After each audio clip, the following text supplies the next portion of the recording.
Pour cette émission de Histoire de Sorel consacrée à Sainte-Victoire, nous avons rendez-vous avec Lorraine Turcotte, une femme passionnée d'histoire, de généalogie et d'architecture ancienne. On la rencontre parce qu'elle a acheté une maison il y a bientôt 10 ans, qu'elle a entièrement rénovée, et c'est cette belle histoire d'amour qu'elle va nous raconter.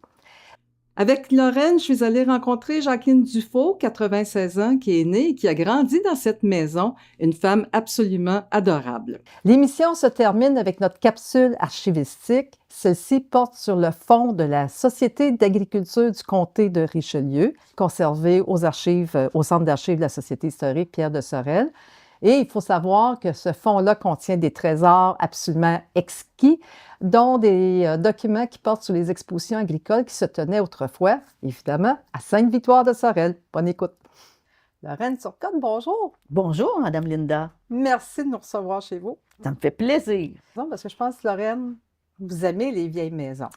Oui, et depuis longtemps, depuis que mes parents m'emmenaient en Beauce, où mon père a passé les 10 premières années de sa vie, et il y avait tellement de vieilles maisons, de belles vieilles maisons, et je constatais que la chaleur humaine dans ces maisons-là était tellement différente. Pourtant, ici aussi, là, j'ai de la parenté, mais il y avait quelque chose de différent que je ne retrouvais pas ici, dans ma région. Lorraine, vous êtes née dans l'édifice où Louis Plamondon, le député fédéral, a ses locaux maintenant. Ben oui, toi. Eh bien. Puis après ça, avec votre père et votre mère, vous avez vécu sur Couillard-des-Prés. Couillard-des-Prés. Dans le nouveau développement à ce moment-là, écoute, Couillard-des-Prés, c'était la paroisse Saint-Gabriel-l'Allemand. OK, ah oui. Et quand mes parents ont fait bâtir la maison, il n'existait pas le boulevard Gagné, ni la rue Shepherd, c'était des bois. C'était uniquement des bois. C'est pour dire comment est-ce que ça s'est développé. J'ai grandi à Sorel toute ma vie. Puis les études, c'était où? À Saint-Gabriel-l'Allemand, Jean de Brébeuf, OK. l'école Saint-Pierre, le couvent, L'école Saint-Pierre, d'accord. et la polyvalente de Sorel. Et après ça, je suis allée faire mon cours d'infirmière auxiliaire et OK. ça s'est terminé là. Diplômée en quelle année? Parce qu'on a une belle photo de votre graduation. En 77, Pourquoi la carrière d'infirmière auxiliaire? pour sauver le monde. C'est vrai, pour aider les gens, pour en prendre soin, les réconforter, les rassurer, les aider à passer au travers. OK. Je pense que c'est surtout pour ça. Puis votre côté maternel est très fort aussi. Vous avez deux Oui, enfants. oui, une fille de 38 ans et un D'accord. garçon de 36. Et là, vous m'avez montré tantôt, j'avais jamais vu ça, même si ça fait un petit bout qu'on se connaît. Vous avez fait l'objet d'un reportage dans la revue Coup de pouce Et oui. sur Faites- les mamans, les femmes presque parfaites. Mais Ouais, c'est c'est ça. vraiment une très belle photo, Oui, Lorraine, oui. de vos deux enfants. Oui. Puis vous êtes grand-maman aussi. Oui, d'une Bon. belle petite fille de 5 ans. Vous êtes issue de familles, quand même, de grosses familles souches Oui. québécoises. Oui. Allons-y avec les Turcottes. Oui. Alors, vous aviez votre feuille ici. Votre père s'appelait Maurice. Oui. Et mon père est né aux États-Unis. Et à sa naissance, 1 mois et demi après, sa mère est décédée des suites de l'accouchement. Alors, ils sont revenus au Québec, son père, sa sœur et lui. Et là, c'est là qu'il est allé demeurer chez la sœur de son père, dans la Beauce, à Sainte-Marie-de-Beauce. Orana. Orana, je ne suis même pas capable de le dire correctement. Pourtant, Oui. je me suis pratiquée tantôt. Orana et Silvio. Et, Silvio Blais. Oui, Silvio Blais. Et après ça, vers l'âge de 10 ans, mon père et la famille de Orana et Silvio sont emmenus à Sorel, étant donné que le monde, les usines ici étaient prospères, il y avait l'ouverture, Marine Industrie demandait beaucoup, beaucoup d'hommes. Alors, les autres ici sont partis de la Beauce et sont venus, mon grand-père est venu travailler ici. Votre père, ici, dans la région, il faisait quoi comme travail? Il a travaillé dans l'automobile toute sa vie. Dans l'automobile? L'automobile. Il était magasinier. Il a travaillé chez Dandurand, Frappier, des noms que mon père m'a racontés. OK. Après ça, Toujours dans Sorel-Tracy, oui, là. OK. Poirier, tout ça. Puis il a OK. adoré son métier. OK. Votre mère? Oh, ben, Madame Théroux, Thérèse, c'était la deuxième d'une famille de 12. de 12 enfants. La famille Théroux qu'on connaît, je pense, assez Oui. bien du côté de Tracy, Sorel Oui, Tracy. Paul-Émile Théroux, l'échevin, Ben. c'est le frère aîné de la famille, c'est le premier. Et, mon Dieu, Tino Théroux, qui avait une mercerie, Théroux et Bouchard, ou Bouchard et Théroux. Après ça, Puis il y a votre eu- mère était où dans le rang? était la deuxième, La deuxième, dans les plus vieilles. dans les plus vieilles. OK. Alors, j'ai aucune idée pourquoi, si ça avait une influence, le nombre d'enfants de frères et sœurs qu'elle avait, mais Je chez sais nous, on pas. était juste deux. OK. Et Mais eux autres, ils se sont mariés jeunes, excuse. Oui, en 1953. Puis qu'est-ce que votre mère, vous me disiez que votre mère connaissait un peu l'histoire familiale des uns et des autres, là. C'est ça aussi qui donne un goût de fouiller un petit peu l'histoire aujourd'hui? Probablement, parce que ma mère adorait le monde.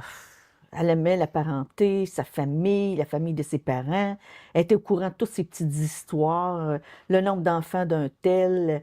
Et elle aimait recevoir et regrouper beaucoup, beaucoup de gens autour d'une table.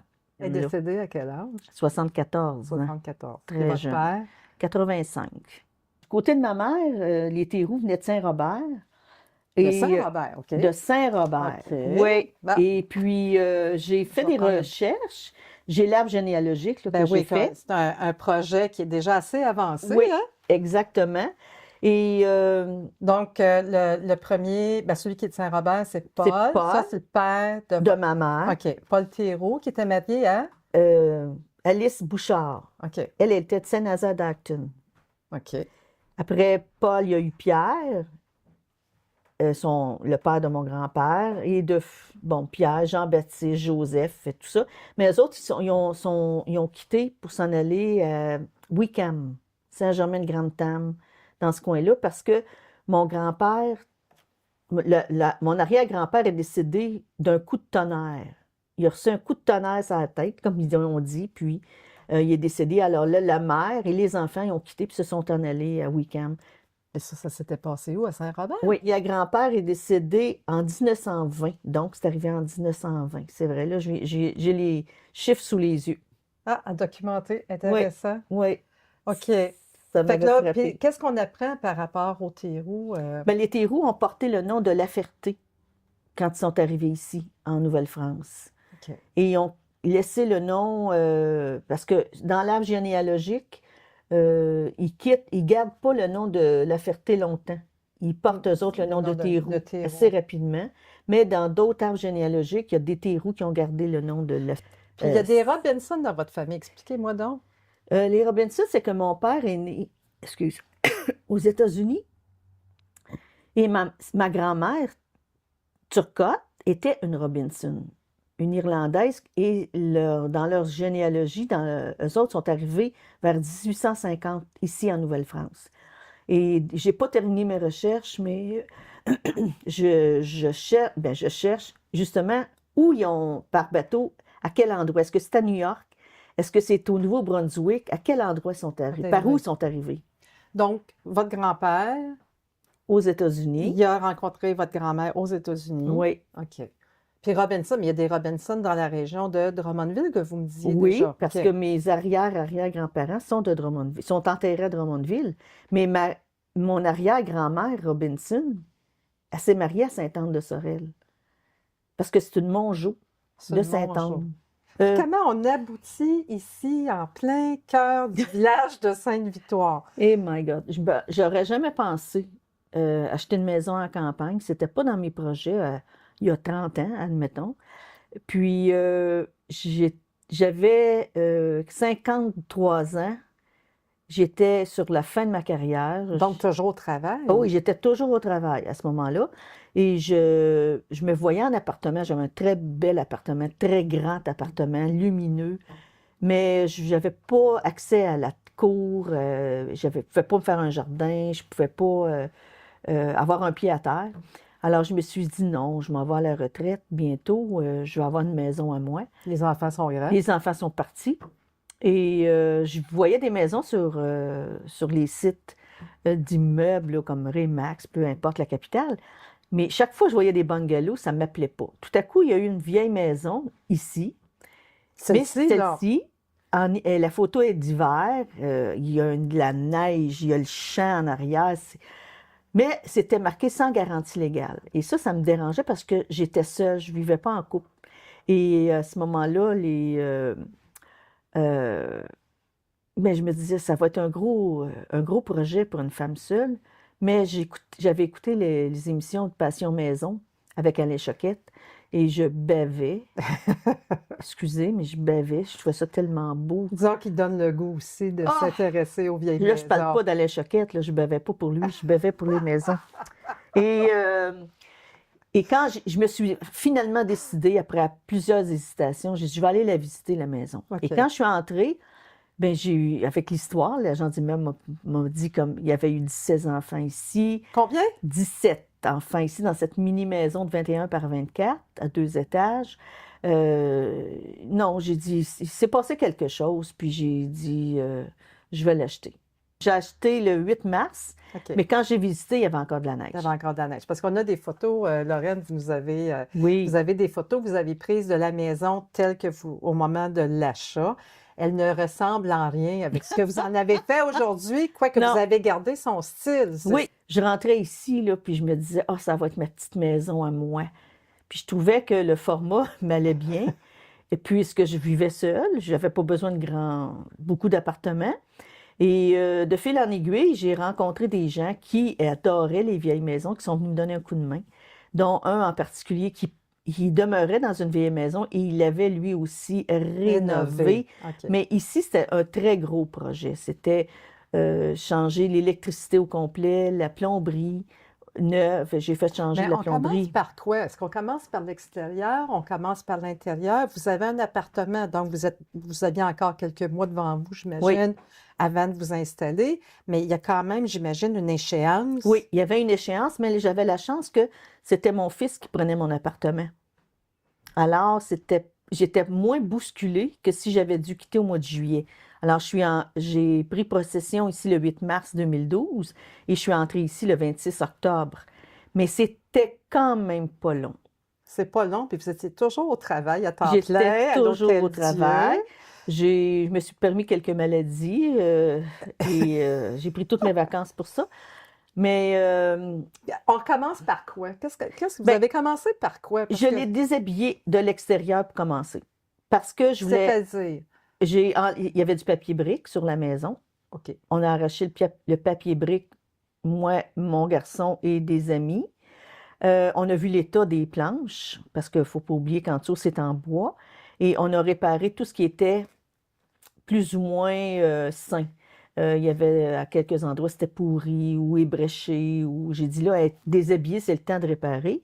Après ça, on est rentré en dedans, on a jeté tous les murs à terre. Pas les murs à terre, mais l'intérieur des murs, le crépi, l'isolant qu'il y avait à l'intérieur à ce moment-là. D'ailleurs, c'est pas un météorite, là, parce que on va peut-être parler de Mais météorite Madeleine- avec l'émission de Saint-Robert, mais Oui. c'est quoi ça, Lorraine? Ça se trouve à être l'isolant qu'il y avait dans les murs. On a des photos à l'appui, c'est vraiment impressionnant. C'est dur, dur, dur, c'est pas cassable. Il y a comme un peu de foin à l'intérieur. Et ça, il y en avait partout, partout dans les murs. C'était l'isolant du C'était temps. tous les murs extérieurs. Tous les murs intérieurs étaient comme ça. intérieurs. Et on trouve, comme on le voit sur les photos, quand on a enlevé toute cette glaise-là durcie, j'appelle ça de la glaise, c'est tellement dur, on voyait les troncs d'arbres sur les murs, parce que c'est pas des stades, là. On est en 1868 quand la maison a été Mais c'est faite. juste là, c'est isolé comment? C'est isolé à l'intérieur avec de la laine minérale et à l'extérieur, il y a du styrofoam et de l'uréthane à plusieurs endroits. Puis qu'est-ce qui a été conservé qui est vraiment d'origine dans la maison? Tous les plafonds, les Ils sont poutres, magnifiques d'ailleurs, Oui. Lorraine. j'aime beaucoup. Les planchers sont tous d'origine, sauf celui d'ici. La salle à manger. La salle à manger, Deuxième étage aussi, c'est le plancher complètement d'origine. d'origine, des grosses planches et la marque des lits de fer qui ont usé le plancher, qui ont fait des cavités, parce qu'ils ont couché en haut, les 16 Les enfants. 17 enfants. On va en Sûrement parler- pas tous en même temps! Mais non, mais il y a Mais quand même fait rien. une bonne différence d'âge entre le premier et le dernier. D'ailleurs, c'est une famille de Dufault, mais c'est pas parent avec moi. Vous avez essayé de récupérer bien des Moi, affaires ici. Tout récupéré ce qui était possible. J'ai gardé des clous à tête carrée, bien sûr. Euh, le meuble qui est là, était fait à partir de la récupération du lambris qui était ici en montant l'escalier, parce que le bois qu'on voit, le bois de grange, c'est moi qui est allé le chercher dans une cour en arrière d'une vieille grange. Il était plein de terre. C'est des Puis belles planches. oui, ça c'est important, c'est des matériaux nobles. Le bois, pour moi, ça n'a pas de prix, puis on peut pas gaspiller le bois. Non. Alors, j'ai récupéré le lambris, j'en ai fait un garde-robe, parce qu'il n'y a pas de garde-robe dans cette maison-là quand je suis arrivée. J'ai dû les construire ou faire utiliser les combles qu'on appelle pour utiliser l'espace pour serrer mes choses mais tout ce que j'ai pu récupérer, je l'ai gardé. L'escalier, elle est d'origine aussi. Mais vous l'avez déplacée un peu, Je l'ai ce que reculée, comprends. oui. Reculée. Oui, parce qu'elle était trop près du mur. Si c'était à refaire, Lorraine, qu'est-ce qu'on ferait de la même façon, puis qu'est-ce qu'on ferait différemment? Premièrement, ces maisons-là sont vendues sans garantie légale. Alors, il faut s'attendre qu'on va découvrir la maison en la déshabillant. Ça, c'est sûr, c'est un risque. Moi, j'ai eu la chance de ne pas trouver de choses majeures. Oui, il y avait des planches où ça avait été abîmé par l'usure, par le temps. C'était pourri, le bas des planches, peut-être, mais c'était normal. Croche, oui. Mais j'ai pas eu de surprise où j'ai été obligée d'investir ou la faire lever, la faire tasser ou quoi que ce soit, là. J'ai plutôt... ce que j'ai découvert, c'était des choses normales. OK. Oui. Des belles surprises, c'est-tu une belle surprise, un objet ou... Un 25 sous de 1928 que j'ai trouvé sous l'escalier au sous-sol, dans du sable. Après ça, qu'est-ce que j'ai trouvé? Un bénitier dans les combles en haut, dans le boudoir. Mais rien de particulièrement autre, rien d'autre. Par contre, quand j'ai utilisé la petite remise qu'il y avait dehors, et j'ai vu du beau bois de grange, là, un beau plancher que j'ai enlevé 1 et 2 et 3 prélards, comme on disait dans le temps. La même chose que le plancher d'origine qui est dans la cuisine. Il y avait du plywood, 2 rangées de plywood avec 3 épaisseurs de prélards. Alors, mais quand j'ai vu moi, c'est ça que je cherchais, je voulais voir le vieux plancher, où était-il? Remise, c'est pas la vieille forge non plus, je pense. Non, c'est la cuisine d'été qui ont déplacé puis qui ont installé à côté. Parce que Mme Dufault m'expliquait que le matin, les enfants descendaient l'été et ils s'en allaient dans la cuisine d'été prendre leur déjeuner. Leur mère les attendait. D'ailleurs, vous avez des documents sur Joseph Dufault, Joe Dufault et Marie-Louise Millette. Puis il y avait un document qu'on a pu récupérer par l'équipe de la Société historique. Monsieur Dufault avait fait l'objet d'un reportage dans le journal La Presse. Quand même. Et puis, une figure pittoresque qui disparaît. Mhm. Et puis, c'est ça, c'est un beau reportage, évidemment, c'est une photocopie. Mais ça montre aussi juste l'importance de certains reportages, un peu comme le reportage tantôt de coup de pouce sur, Oui. Lorraine et son emploi du temps. D'ailleurs, la maison, pas la maison, mais la remise à côté. La vieille remise, je voulais la garder, mais finir l'intérieur pour que je sois capable de recevoir des gens. Parce qu'il ne faut pas oublier que c'était pas... il avait installé de la chaux. La chaux avait décollé, les planches, il y avait eu de l'eau, ça avait cerné. C'était pas assez propre pour que je puisse installer des meubles là, pour recevoir des gens. Alors, je me suis dit, je vais faire une nouvelle remise, mais j'ai gardé tout ce que je pouvais garder. Tout ce que Elle a gardé son cachet. Elle a grandi. Elle était agrandie, mais le plancher, c'est le plancher d'origine de la vieille remise. Ah, puis ça, les hommes qui ont démoli là, la remise, là, je leur disais de traiter le bois comme si c'était de la porcelaine. Ils me regardaient en voulant dire, mais ma foi de Dieu, que c'est des vieilleries, de la cochonnerie. Je disais, non, c'est comme de la porcelaine. C'est beau. Oui, je voulais qu'ils enlèvent les clous, mais sans briser, en manipulant de façon responsable pour pas briser. Puis en terminant, Jacqueline, c'était le bébé. Okay. C'est la dernière. C'est celle qui a habité la maison après le décès de ses parents. Elle a conservé la maison ici. Elle vivait seule. Et une de ses sœurs est venue visiter la maison après son départ quand les rénovations ont été faites. Françoise, oui. M. Villandré. C'est ça.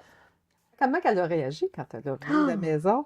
Oh, elle était tellement contente. Elle était contente que ce soit moi parce qu'elle savait que j'aurais pris soin de sa maison. Ça, pour elle, c'était rassurant parce que n'importe qui aurait pu jeter la maison à terre ou recommencer ou faire de changements plus majeurs, rien conserver, mais elle était bien, bien, bien contente. Puis à chaque fois, là, je lui ai téléphoné à sa fête ou à d'autres occasions, puis elle était toujours, toujours contente. Puis elle me demandait si j'étais toujours bien ici. J'ai dit oui, n'en doutez pas. Madame Dufault, Oui, on se connaît pas, c'est la première fois qu'on se rencontre. oui, c'est malheureusement, oui. Mais là, c'est Lorraine qui nous amène à vous rencontrer parce que vous avez grandi dans la maison que Lorraine a achetée.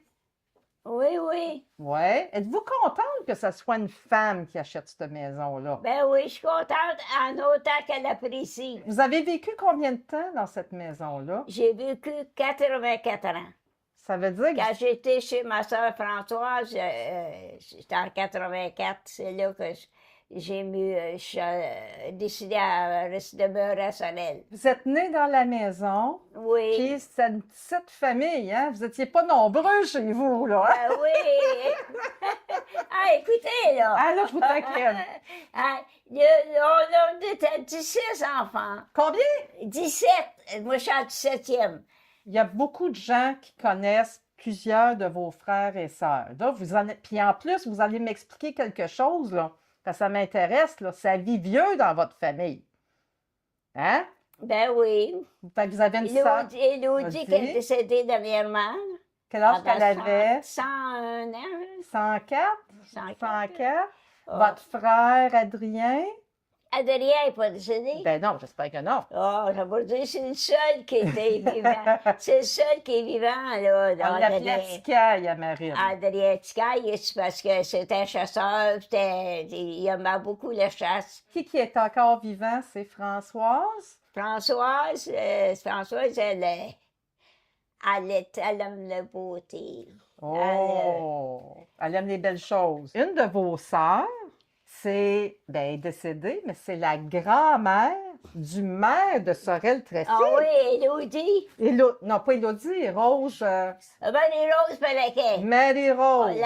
La mère de Rosaille Péléquet. OK. Qui Le sont Rosaille, c'est son grand-père. le grand-père à Serge Péloquin. Ouais. Ben oui. Puis dans Sainte-Victoire, ben, il y a Armand Dufault qui a été bien connu, Ben oui, mon frère Armand qui est décédé. est décédé, puis sa femme aussi. Votre père était bien connu parce que c'était le forgeron de Sainte-Victoire. Hein? Ma Joe, mère, ouais. votre père, Joe Dufault. Il faut, ma mère, Marie-Louise Millette. Elle était une native de Sainte-Victoire? Bon, elle a vécu aux Ottawa plusieurs années. Ah ouais, OK. Ouais. OK. Puis ils ont été mariés pas mal longtemps, hein? Ils se sont mariés en 1900. Puis moi, je suis la dernière. C'est à 17e qu'elle a eu ma mère à 17e. Mais la maison à Lorraine n'est pas grande. Jacqueline n'est vraiment pas grande, la maison à Lorraine. 17 enfants là-dedans, ça n'a pas d'allure. Pensez que vous disiez, elle n'est pas grande, Jacqueline. Ah ben,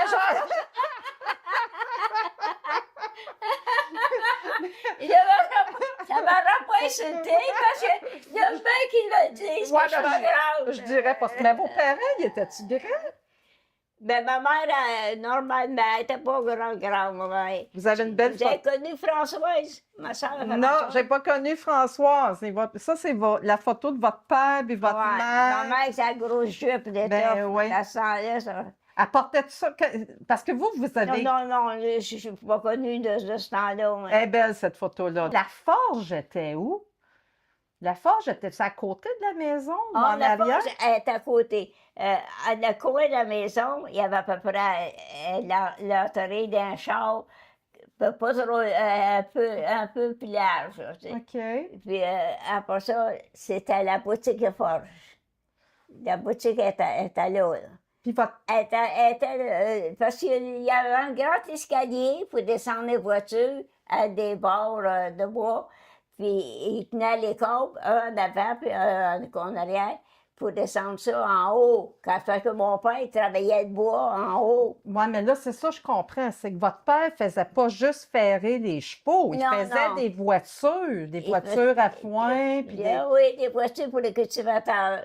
Fait que tous les cultivateurs de Sainte-Victoire ont connu votre père. Oh mon Ouais, hein? Dieu, oui, certain. Ma mère, elle dit, les gens sont arrivés, là. Ma mère a dit, tiens-toi donc, essaye donc de dormir. Tu passes avec eux autres. Tu reposes pas. Il a même fait l'objet d'un reportage dans le journal La Presse, comme quoi qu'il était un des derniers forgerons autour oui. de Montréal. Mon père, il ferait des forgerons, des chevaux là, qui étaient dangereux. Mon père, il disait, les petites filles, entrez pas dans la boutique quand les cultivateurs sont là, avec des gros chevaux. Il laisse avec un câble, il l'attachait après le sol. Parce qu'il n'était pas sûr de lui-même.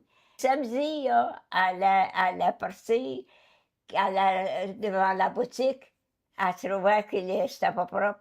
Elle dit, tout dans le village, le monde va passer, puis on va voir ça, c'est pas joli. Elle rôtelait tout ça, là. Puis elle nettoyait ça comme il faut. OK. Les vitres étaient bien propres et tout. En tout cas, je peux vous dire une chose, c'est que Lorraine est dans la même veine, elle n'est peut-être pas une Dufault, mais c'est propre en Titi chez Lorraine. Je vais juste vous dire comment je vais en prendre soin de votre maison. Oui, Ça, c'est sûr. C'est ça, là, que Oui.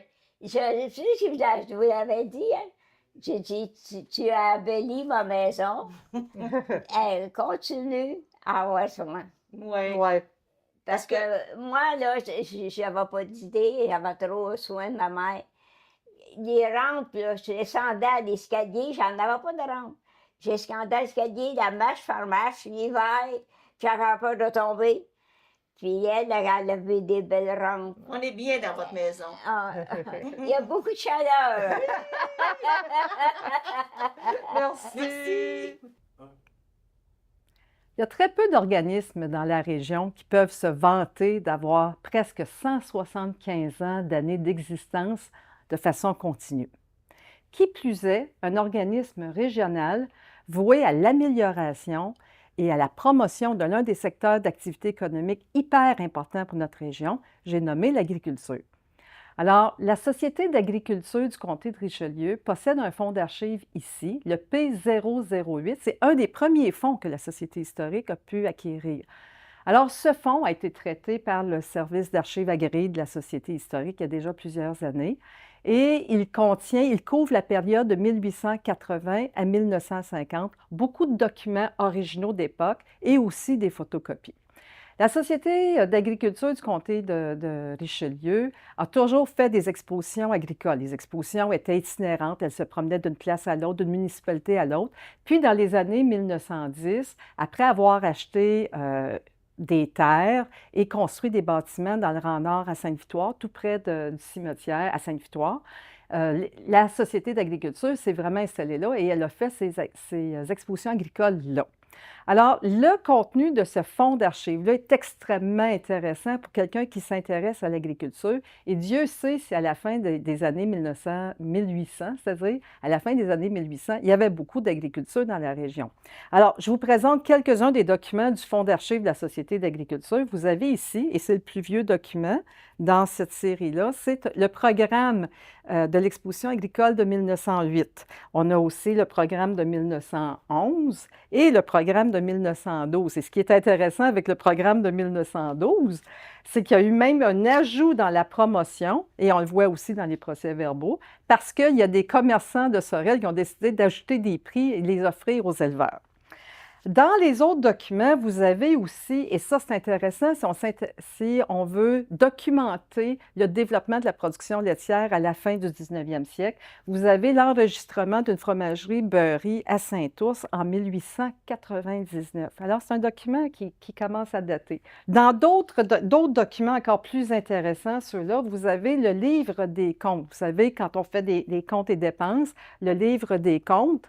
Et ce livre-là est quand même en assez bon état. Alors, vous voyez bien, je porte mes gants blancs, hein, c'est pour éviter de tacher ou de noircir les pages. Vous avez pour chacune des années entre 1881 et 1908 la liste des agriculteurs qui souscrivaient à la Société d'agriculture du comté de Richelieu. C'est drôlement intéressant. Alors, vous avez par exemple ici Saint-Ours, vous avez aussi la continuation des dépenses pour 1898.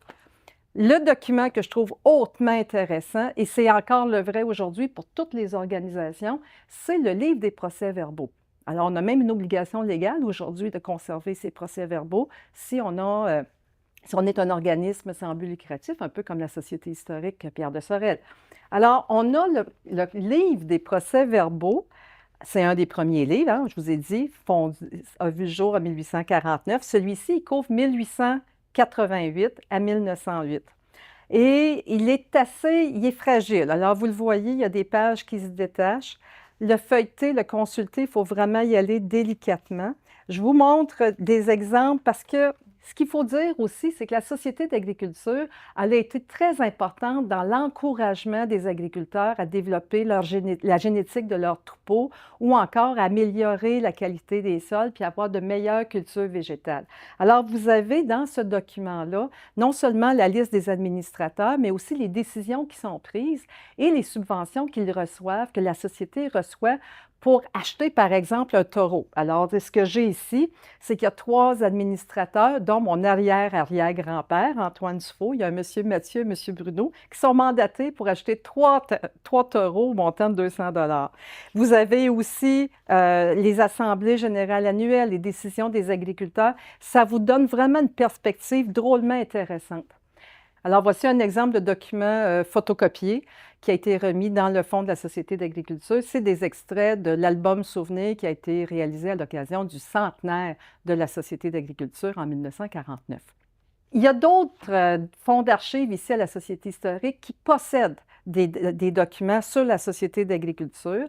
Et vous avez, je vais vous les nommer très rapidement, vous avez le fonds Alféry-Aymon, le fonds Linda Dufault, ça c'est moi, le fonds de Journal La Voix avec plein de photos sur les expositions agricoles, Lorenzo Brouillard, qui est un journaliste à CJSO, et la Société d'agriculture, j'ai oublié de vous le mentionner, avait déménagé des années 1950 et parti de Sainte-Victoire pour s'installer à Sorel. Et les articles de M. Brouillard concernent cette période-là, les années 50 et 60. Et là, on voit toute l'importance de la Société d'agriculture et de l'exposition agricole dans l'actualité sorelloise.